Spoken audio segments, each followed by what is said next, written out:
Close your eyes for a moment. Just breathe, and imagine that everything you have learned about manifestation until today might be inverted. No, you are not doing anything wrong. And no, you do not need to try harder.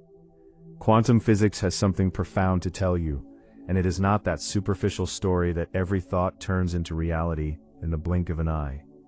If it were that simple, you would have already resolved all your pains. And since you still carry some of them, perhaps it is time to look at a place no one taught you to look. Perhaps it is time to understand the invisible program that writes your life while you sleep. The silent pain of trying to change reality with mental effort and failing repeatedly. How many times have you tried to change a pattern by repeating positive phrases, doing visualizations, waking up early to meditate, and yet, in the middle of the night, that same thought of scarcity or loneliness returned? You feel divided in two. One part of you wants to believe you can create a new reality. Another part, older, more tired, more cynical, whispers, maybe this doesn't work for me. The emotional trap here is cruel. You start blaming yourself for not being able to vibrate high all the time. And the more you try, the more you realize there's a saboteur within you, something stronger than your willpower, something that seems to laugh at your morning affirmations while you brush your teeth at night and find yourself worried about bills, about health, about loneliness. That something is not an enemy, it is the autopilot, and it operates 95% of your day. The subconscious as autopilot. Bruce Lipton's analogy. Bruce Lipton, the scientist who revolutionized biology with epigenetics, uses a clear image. Imagine an airplane. The pilot sitting in the cockpit is your conscious mind. He decides the destination. He sees the map. He wants to land in Paris. But the autopilot, the subconscious, is already programmed with the coordinates for Tokyo. And guess who commands 95% of the flight? The autopilot. You can pull out the manual, sweat in the cockpit, shout to the control tower that you want Paris. As long as the autopilot is set to Tokyo, you will never land in Paris. Quantum physics proves that the observer influences the observed. But the real observer is not the fleeting thought you just had. It is the set of subconscious beliefs that your body learned in the first 7 years of life, when you had no critical filter. You just recorded what you saw, what you felt, what your parents and caregivers vibrated, about money, about love, about security, and since then, this autopilot has been playing the same tape. You may want abundance, but if the autopilot learned that money is dangerous because your parents fought over it, your body will sabotage any financial opportunity. Not out of malice, out of loyalty to a program that no longer serves. The fatal mistake, believing you need to control your thoughts. Most spiritual teachings make a serious mistake. They tell you to watch every thought, eliminate the negative, force the positive. This is exhausting, and worse, it's impossible. The human brain generates about 60,000 thoughts a day. You will not win this battle with willpower. The key is not in the conscious mind. The key is in the body. Bruce Lipton calls it the chemistry of emotions, and Joe Dispenza adds, as long as you feel anxiety when thinking about the future, or grief when remembering the past, your body is sending an electromagnetic signal of lack to the quantum field. You do not manifest what you want.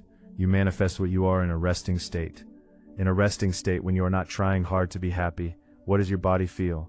Tiredness? Fear? A hidden tension you no longer even notice? That is your true frequency, and it is that frequency that is creating your reality, not your nice morning thoughts. The caterpillar in the cocoon, a metaphor for the end of control.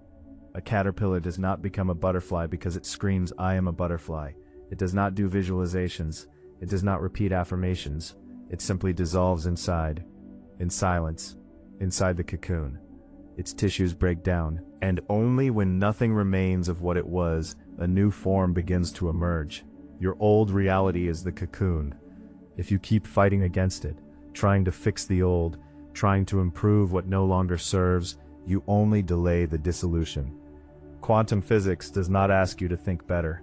It asks you to stop getting in the way, to stop pulling the sprout by the root.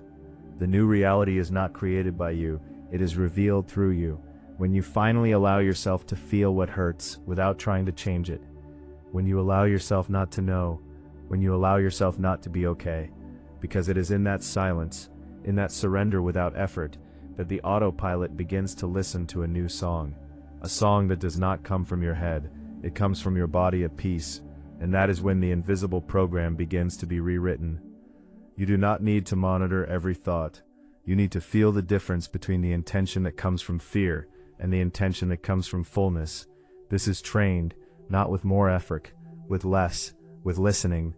In the next minutes, we will dismantle every layer of this silent mechanism that keeps you trapped, without guilt, without haste, just with the truth that liberates. There is an invisible mistake that almost everyone makes when entering the world of quantum manifestation. They treat the law of attraction as if it were a wish catalog, a shopping list sent to the universe. I want love, I want health, I want money, and then they wait for the universe to deliver, like a delivery app. When it doesn't arrive, frustration sets in, and the worst part is not the frustration, it is the explanation you put on top of it. You start to believe that your faith is weak, that you are not vibrating high enough, that there is something wrong with you. This is the emotional trap, disguised as spirituality, a silent guilt that eats away inside. You try harder, affirm more, meditate more, and the universe's silence answers you with more tiredness. What most people do not understand is that the cells of your body do not read your conscious thoughts. Bruce Lipton explains this clearly. Cells read the chemical environment of the blood, and that environment is created by your autonomic nervous system, which constantly reacts to subconscious patterns. That is, you can mentally repeat, I am abundant, but if your subconscious associates money with danger, the chemical environment of your blood will be one of defense. Cortisol, adrenaline, muscle tension, and the cell, faithful to the environment it detects, will behave as if it were in a threat zone. It will not open space for growth, for creativity, for receiving. It will protect itself. The vibrational frequency you emit is not the abundant word your mouth speaks. It is the feeling of danger that your entire body transmits. And the quantum field, which responds to the dominant frequency, will bring you more situations that confirm this danger. More unexpected bills, more people who exploit you, more opportunities that go wrong. Because your body asked for it. Not with words, with chemistry. Most people try to change reality by focusing on the future. Visualize what they want, plan, draw, project. This activates the prefrontal cortex, the area of the brain responsible for rational planning. But this area does not touch the limbic system, where emotions and old memories reside. The result? You create a mental loop. You want something very intensely that your body has learned is not safe to have. Your conscious mind screams for change. Your body, faithful to the autopilot, screams, be careful. And the body always wins, because the body is older, wiser in survival. The turning point happens when you realize that the subconscious does not understand tomorrow. It only understands the now. It does not process, I will be happy when I have money. It processes, I feel now. Even if your external life is still difficult. Reprogramming is not about thinking differently tomorrow. It is about feeling differently now. Now, at this very second. With the overdue bill, with loneliness knocking at the door, with tiredness in your bones. It is about being able to feel a microsecond of relief without external justification. That microsecond is the seed. It is the new riverbed. Do a 2-minute exercise. You do not need candles, incense, a special position. Just sit down, breathe. Choose an area of your life where an unwanted pattern repeats. It could be money, it could be love, it could be health. Now, instead of trying to solve it, ask your body, not your mind, your body. How old am I when I feel this emotion right now? The first image or sensation that comes is the age of the original programming. It could be 3 years old, it could be 7 years old, it could be a frightened teenager. Bruce Lipton says we cannot erase old recordings. They are etched on the subconscious hard drive. But we can overlay new recordings, like a new song played repeatedly until the old one is no longer the first to come to mind. For 60 seconds, feel the opposite emotion to the old programming, without intellectual justification. Do not think of reasons to be grateful. Just feel the pure gratitude as a temperature in your chest. Do not think why it would be safe. Just feel the safety as a weight releasing your shoulders. Do this 3 times a day. You are not thinking positive. You are training your cellular chemistry. You are teaching your body to recognize a new frequency before the external reality even changes. There is an image that can accompany you. You cannot tell a river to stop flowing. That is fighting nature. But you can dig a new riverbed. With patience, with repetition, with the silent shovel of your attention. At first, the water insists on the old course. It knows that path. It is easier, it is faster. But each time you feel the new emotion, even for a few seconds, you are digging the new riverbed a little deeper, until one day, without warning, the water looks at the new path and realizes it is deeper, more tranquil, safer, and the water flows, not because you forced it, because you created a new possibility. And reality, like water, always follows the path of least resistance. The secret is not to stop the river. It is to dig with love and patience, until the new becomes the easiest. That is quantum physics applied to biology. That is your soul rewriting the code of your flesh. There is a pain few name, the anxiety of control, that silent urgency that says it needs to change today, it needs to change now. You wake up and the first thing that comes to mind is not gratitude, it is a mental list of what has not yet happened, what is still missing, what is not yet manifested. And this urgency, no matter how disguised as motivation, is actually a frequency of neediness. A vibration of someone clinging to the edge of a cliff, afraid of falling. The trap is cruel because you believe you are being positive. I am focused on my goals, I am determined. But the quantum field does not listen to your words, it listens to the desperation behind them. Quantum physics responds to frequency, not speech. And the frequency of urgency is the frequency of lack. You vibrate the urgency of someone who does not have, and the universe, like a faithful mirror, reflects the energy of someone who does not have. Not because the universe is cruel, because there is no other way. You cannot lie to the mirror. Bruce Lipton explains this with the biology of cellular adaptation. Cells adapt to the constant chemical environment. Each emotion you repeat is a chemical signature. Every time you feel scarcity, fear, anxiety, your neurons release specific neuropeptides. And the receptors on the surface of your cells adjust to these neuropeptides. They literally stop recognizing the frequency of abundance. You can look at a real opportunity right before your eyes. It could be a person who treats you well, it could be a job that pays enough, it could be a moment of genuine peace. But your body will not feel that it is for you. It is like trying to open a lock with the wrong key. The key is beautiful, you desire it, you know it should open the door, but the lock has been shaped by years of fear. It no longer recognizes the shape of safety. Reprogramming is not about getting the right key, it is about changing the lock. Takes repetition, takes a patience that anxiety does not want to hear.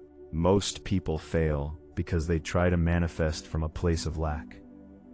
And here's a true story inspired by Joe Dispenza's studies. Patients with serious illnesses tried to heal through positive thinking. Many got worse. The researchers were intrigued. Why did positive thinking, supposedly elevated, not bring healing? When they analyzed more deeply, they found something surprising. The positive thinking of these people was not pure. It hid a silent terror. They said, "I will get better," because they were afraid of dying. The dominant frequency was still fear. Only the speech was positive. True healing began when they stopped fighting the illness, when they stopped trying to force health, and started feeling gratitude for what the body still did well. For the breath that still came, for the eyes that still saw, for the skin that still felt the sun. It was no longer about defeating the illness. It was about inhabiting the body with acceptance. And it was in that acceptance that the body began to reorganize itself. Not by miracle, because the chemistry of fear was replaced by the chemistry of permission. True abundance does not arrive when you stop wanting. That is a misunderstanding. You can want. Desire is legitimate. True abundance arrives when you stop needing it to arrive for you to be whole. It is an invisible difference, but absolute. Wanting comes from expansion, needing comes from lack. Wanting says it would be wonderful to experience this. Needing says I will not survive without this. And the quantum field, subtle and precise, listens to the desperation, even when the word is beautiful. That is why so many visualizations do not work, because behind the mental scene of happiness, there is a tightness in the chest. Behind the image of prosperity, there is tension in the jaw. The universe does not respond to the image, It responds to the feeling. And if the feeling behind your desire is that you are incomplete now, the universe will give you more situations that confirm that incompleteness. It is the law. It is not punishment. It is physics. Here is a 3-step technique, silent and powerful. First, identify a situation where you say, I want. But when you say it, you feel a tightness in your chest, a lump in your throat, a contraction in your stomach. Do not ignore that tightness. It is your guide. Second, replace the word I want with I allow it to come. Observe the bodily difference. I allow it to come does not force, does not cling, does not despair. Allow is to open your hand, is to open the door, is to say if it comes, good, if it does not come now, also good. Third, for 30 seconds repeat this short sentence mentally. I already breathe, I already exist, I already have everything I need for this moment. It is not an affirmation of wealth or love, it is an affirmation of presence. And presence is what disarms fear. When you feel that you already have enough for this single moment, the chemistry of your blood changes. Cortisol decreases, the parasympathetic system activates, and in this resting state, you are no longer vibrating lack, you are vibrating wholeness, and wholeness is the only frequency that attracts fullness. Imagine the gardener. He plants the seed, he waters, he waits. He does not dig up the seed every hour to see if it has grown. He does not shout at the seed, grow faster. He does not measure the stem 3 times a day with frustration. He trusts, because he knows that the seed already contains the entire tree. It just needs time, needs environment, needs silence. Your anxiety is the hand that pulls the sprout. You pull because you are afraid it will not be born, and the sprout dies, not from lack of love, from an excess of fear disguised as haste. Nature is not in a hurry, the sun is not in a hurry to rise, the moon is not in a hurry to change phase, and everything is realized, in the right time, in the time the soil needs, in the time the seed needs. You can learn from the seed that stayed months in the dark before breaking through the earth. Those months were not lost. Your pain of waiting is also gestation. Do not rush the birth. Just breathe. Just allow. Just trust that what is yours is coming at the pace your soul needs to receive without breaking. There is a tiredness that does not come from the body. It comes from the soul. It is the tiredness of someone who has tried everything. You have done visualizations. You have repeated affirmations upon waking. You have created a vision board. You have woken up at 5 in the morning to meditate. You have given thanks before sleeping, and inside something has not changed. The same anguish that accompanied you 5 years ago is still there, perhaps quieter, but present. The trap here is performative spirituality. You act as if you are fine, post pretty phrases, smile in social moments, but at night, alone, when silence arrives, the anguish returns and sits beside you on the bed. And this double energetic life drains your vital force more than any external failure, because you are dividing yourself. One part wants to believe, another part, more honest, is exhausted from pretending. What to do when trying too hard is precisely the problem. Bruce Lipton explained something that few teach. The subconscious does not learn through effort. It learns through hypnosis. And the most hypnotic state is not that deep trance you see in movies. It is the state of daily emotional repetition, especially when you are distracted, when you are washing dishes without thinking, when you drive the same road as always, when you brush your teeth staring into space. In these moments your conscious mind is busy or bored, and the subconscious is open, recording everything you feel. And what do you feel in these moments? Most of the time, a background anxiety, a repetitive worry, an internal dialogue that says, what if it goes wrong? Try to notice, not what you think when you are meditating, what you feel when you are not trying to feel anything. That is your true program. And as long as you try to force change with conscious effort, you activate the frontal cortex, the rational area, but you keep the subconscious alert and defensive, because effort to the body often sounds like danger, like something that needs to be watched. Real reprogramming happens elsewhere. It happens in the theta state, that state between sleep and wakefulness, when you are awake but relaxed, almost floating. Or in moments of silent surrender, when you finally stop trying to control. That is why the biggest turns in a person's life often happen after a great giving up. Not a giving up out of defeat, a giving up out of surrender, out of exhaustion from fighting. And in that silence without effort, the new can finally enter. Neville Goddard, one of the deepest masters of creative imagination, taught something that seems simple, but is radically contrary to what most people try. He said that imagination is the true reality, but he warned imagining with effort is imagining from lack. If you visualize something and feel longing, it is not yet. If you visualize something and feel relief, it already is. The secret technique is not to see the scene in perfect detail. It is to feel the relief that it has already happened. It is to let your shoulders drop. It is to sigh like someone saying finally. And this relief only comes when you stop asking and start giving thanks, as if you have already received. Attention, this is not pretending. The body does not know the difference between a real memory and a memory lived with total emotion. When you feel relief and gratitude for something that has not yet happened in the external world, the hypothalamus, the master gland of your brain, releases dopamine and serotonin, the same neurotransmitters of accomplishment. You are literally installing the memory of the future into your nervous system, and the subconscious, which only understands emotional repetition, begins to record this new frequency as real. Not because you lied, because you felt. And feeling is the language of the body, and the body creates the chemistry, and the chemistry attracts reality. The greatest waste of potential is not failing to manifest. It is manifesting what you do not want, because you are vibrating fear of what could go wrong. Think about it. How many times have you imagined a bad scenario repeatedly, with fear, with vivid detail, with real bodily sensation, and then that scenario came true? You manifested. Because quantum physics does not differentiate between a thought you want and a thought you fear.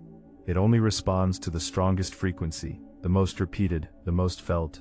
And for most people, the nighttime internal dialogue, that anxiety while trying to sleep, is much more powerful than their morning meditation. The silent factor that sabotages your frequency is not what you do at the altar. It is what you feel while brushing your teeth, while driving, while waiting for the bus, while looking at your phone without purpose. It is these dead moments, these microseconds of unconscious repetition, that keep the old program active. Reprogramming is bringing awareness to these moments, not with effort, with presence, and in them, inserting a neutral phrase of safety. For example, everything is in order, I don't need to solve it now. This phrase is not positive in a cheerful sense. It is true, because at this very moment, you do not need to solve everything. You just need to be here, and here, now, everything is in order, even if it is difficult, even if it hurts. Order does not mean absence of a problem, it means presence within the problem. Practice something simple, 5 minutes a day. Sit down, do nothing, expect nothing, affirm nothing, just observe your breath, like someone watching the waves of the sea. You do not control the waves, you just see them. Every time a thought of urgency comes, and it will come, gently say to yourself, not now. Do not fight the thought, do not correct it, do not replace it with a positive thought, just postpone it. Say not now, I will deal with this tomorrow at a specific time. This is not escape, it is training. You are teaching your nervous system that you are the owner of your attention, not the slave of your programming. Quantum physics does not respond to what you want, it responds to what you are in silence. And in silence, without the noise of urgency, without the noise of guilt, you can finally hear the frequency that is already yours by right, the frequency of wholeness, the one that never needed anything outside to exist. Below the anxiety, below the tiredness, it is the bottom of the lake that you never see because you keep throwing stones. Stop throwing stones. Wait. The bottom appears on its own, and when it appears, you discover that you were never broken, just agitated. Throughout this conversation, you may have felt something moving inside. Perhaps a relief, perhaps a resistance, perhaps a lighter tiredness, because someone finally said it is not your fault. You did not fail. You just tried to change reality with the wrong tool. Tried with the conscious mind, when the true engine is in the body. Tried with effort, when the key is surrender. Tried with haste, when the timing of the soul is different. If you are here, listening until now, it is because something inside you still believes it is possible. Not a naive belief, a silent certainty, which sometimes you do not even dare to name for fear of being frustrated. But it is there, and this certainty is your greatest resource. More than any technique, more than any guru, more than any book. That spark that says, what if there is still a path? That spark is quantum physics itself operating through you. It is your consciousness refusing to accept repetition as destiny. Bruce Lipton reminds us of something fundamental. Evolution does not favor the strongest. If it did, the dinosaurs would still be here. Evolution favors the one who adapts. And adaptation is not fighting against the current reality, it is accepting it as feedback, as a thermometer. The thermometer does not tell you that you are bad, it just shows you the temperature. Your current reality does not tell you that you are unworthy, it just shows you where your program is still running. Accepting this is not resignation, it is intelligence. It is stopping wasting energy fighting the mirror and starting to change who stands before it. Lipton uses a powerful image. A cancerous cell does not become healthy because someone shouts, "Be healthy." It does not respond to commands, it responds to the environment. When the environment around it changes from inflammatory to nutritious, when the extracellular matrix becomes welcoming, the cell simply returns to balance. Not because it was forced, because the environment allowed it. Your task is not to kill the cancer of negative thoughts with willpower. It is to change the internal environment, with breathing, with pauses, with small daily choices of where you place your attention, with moments of silence that ask for nothing in return. That is the nutritious environment. And in that environment, your cells, literally, remember who they are. They remember health, remember peace, remember the abundance that was never lost, just forgotten. Joe Dispenza helps us understand the final piece of this puzzle. He says that the old personality creates the old reality. If you want a new reality, you need a new personality. But how to create a new personality if you only know the old one? The answer is surprising. The old personality does not change through willpower. It changes when you feel emotions that have no justification in your current life. For example, feeling gratitude for something that has not yet happened. Feeling joy without an external reason. Feeling peace while chaos surrounds you. This is not an escape from reality. It is the most courageous interference you can make in the autopilot. It is saying to your body, I know you learned to be afraid, but now I will teach you something else. And you will teach not with speech, with sensation, with the new chemistry you introduce little by little, like someone coloring a glass of cloudy water, one drop at a time, until one day, without knowing when, the water is clear. You do not wake up one day and discover that you created a new reality. That is movie illusion. You wake up and realize little by little that the old reality has lost its power over you. The same external circumstances no longer hurt in the same way. An old offense that used to keep you awake is now just a fact. An old financial worry that used to freeze your stomach is now a challenge, not a despair. An old loneliness that hurt like an open wound is now a silent space, sometimes even pleasant. This is the true proof of applied quantum physics, not what you gained, what you stopped suffering. And when suffering decreases, perception changes. And when perception changes, decisions change. And when decisions change, actions change. And when actions change, external reality, almost without you noticing, begins to reorganize itself. Not because you forced it, because you finally stopped getting in the way, stopped putting fear where there should be trust, stopped putting haste where there should be patience, stopped putting guilt where there should be learning.